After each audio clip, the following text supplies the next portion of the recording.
20 वर्षों का विश्वास, 10,000 से ज्यादा doctors, goal Nations leading institute. NSIT, a place to imagine, invent and inspire.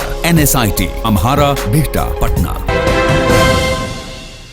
नमस्कार, आप देख रहे हैं सिटी पोस्ट लाइव। मैं हूं अभिषेक मिश्रा। लोकसभा चुनाव के अंतिम चरण के तहत पूरे देश में 59 लोकसभा सीटों के लिए वोटिंग हो रही है और बिहार की 8 लोकसभा सीटों के लिए भी वोट डाले जा रहे हैं। आरा, काराकाट, सासाराम, बक्सर, जहानाबाद, पटना साहिब, पाटलिपुत्रा, इन तमाम सीटों के लिए वोटिंग हो रही है। नालंदा, तो इन सीटों के लिए वोट डाले जा रहे हैं। मतदान शुरू हो चुका है और आम और खास सब लोग लोकतंत्र के इस महापर्व में हिस्सा ले रहे हैं। लगातार हमारे पास वोटिंग की तस्वीरें आ रही हैं, मतदान केंद्रों से तस्वीरें सीधे आ रही है और हम आपको दिखा रहे हैं, हर तस्वीर दिखा रहे हैं, हर खबर दिखा रहे हैं। और इस बीच हमारे पास ये खबर आ रही है, सबसे बड़ी खबर, बिहार के मुख्यमंत्री नीतीश कुमार ने वोट डाल दिया है। राजभवन स्थित मतदान केंद्र पर सीएम पहुंचे थे, उन्होंने मतदान किया है और मतदान के बाद मीडिया कर्मियों से बातचीत की है। देखिए, आज तो वोट का अंतिम दिन है।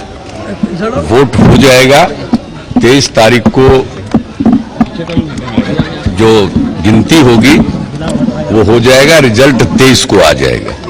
तो 23 को जब रिजल्ट आएगा उसके बाद ही ना कोई बात करना चाहिए। आपको क्या लग रहा है कि बात से ज्यादा सीट आएगा उनको? ये तो इसकी संभावना है, लेकिन सबसे बड़ी बात है, चुनाव प्रचार का काम समाप्त हो चुका है और अब जनता मालिक है। उनको जिन्हें वोट देना होता है वो वोट देते हैं। और इसमें बिना खुल करके क्या हम बोल रहे हैं, हम तो खुल ही करके बोल रहे हैं। लेकिन एक हम सुझाव देना चाहते हैं, जो मेरा इतने दिनों का अनुभव है, अगर आप पसंद करिए तो कहिए तो हम बोले।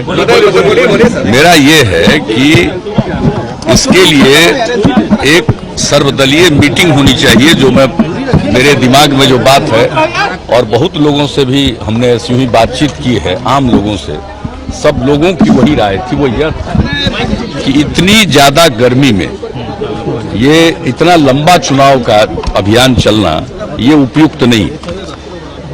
ये जरूर अपने देश में या तो फरवरी, मार्च या अक्टूबर, नवंबर तक चुनाव होना चाहिए और इतने चरण में चुनाव नहीं होना चाहिए। कम से कम चरण में चुनाव होना चाहिए ताकि लोगों को भी सुविधा होती है।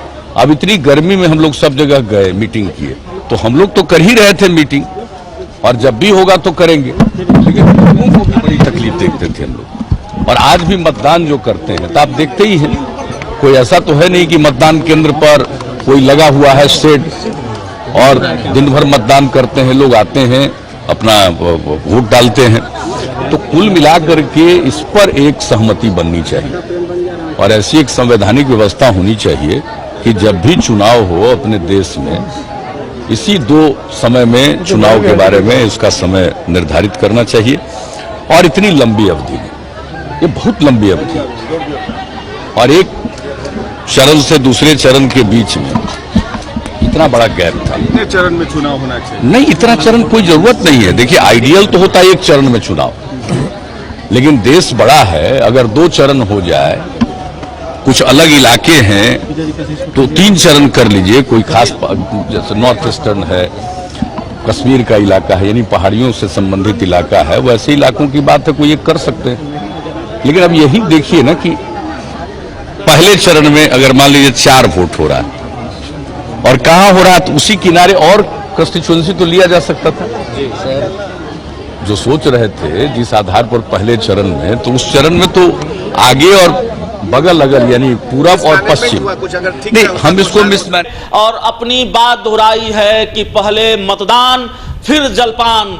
तो आम और खास सब लोग लोकतंत्र के इस महापर्व में हिस्सा ले रहे हैं। इसके पहले हमने आपको तस्वीर दिखाई थी कि आर.के. सिन्हा, जो बीजेपी के राज्यसभा सांसद हैं, वो सुबह सुबह वोट डालने पहुंचे थे और तमाम जगहों से, तमाम जिलों से जहां पर वोट डाले जा रहे हैं, आज जहां पर वोटिंग हो रही है, वहां से हमारे पास तस्वीरें आ रही है और लगातार हम ये खबर आपको दिखा रहे हैं। ब्रेकिंग न्यूज, सबसे बड़ी खबर, बिहार के मुख्यमंत्री नीतीश कुमार ने अपना वोट डाल दिया है। इस खबर में इतना ही। अगर आपको हमारी खबर अच्छी लगे तो इसे अपने दोस्तों के साथ शेयर करें, हमारे YouTube चैनल को सब्सक्राइब करें, बेल आइकन जरूर दबा दें ताकि हमारी खबरें सबसे पहले आप तक पहुंचे। प्यार, समर्थन और सहयोग के लिए बहुत बहुत धन्यवाद। क्या आप जानते हैं कि घर बैठे आप अपनी स्वास्थ्य समस्याओं का सॉल्यूशन पा सकते हैं सॉफ्टकेयर मोबाइल ऐप के द्वारा।